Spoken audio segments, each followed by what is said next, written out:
Chaque seconde, ce sont plus de 12 000 tasses de café qui sont bues dans le monde. Après l'eau, c'est la boisson la plus consommée.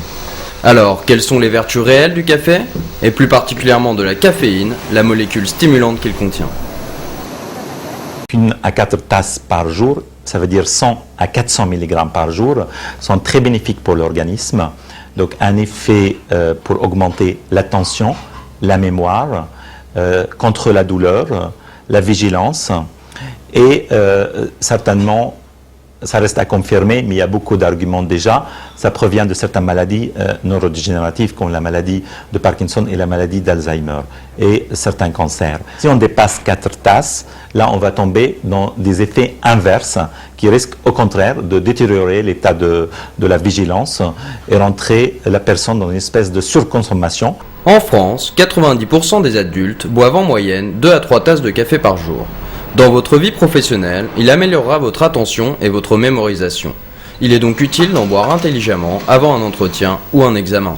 Mais rares sont ceux qui savent comment évaluer la quantité de caféine contenue dans leur tasse.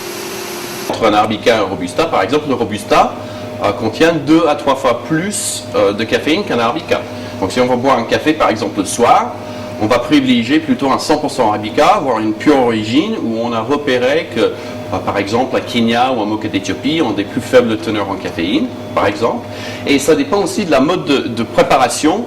Le mode de préparation va décider aussi la quantité de caféine qui va finir dans la tasse. Donc, comme l'expresso n'a que 25 secondes d'extraction, 25 secondes de contact avec l'eau, on va extraire cette caféine pendant que 25 secondes.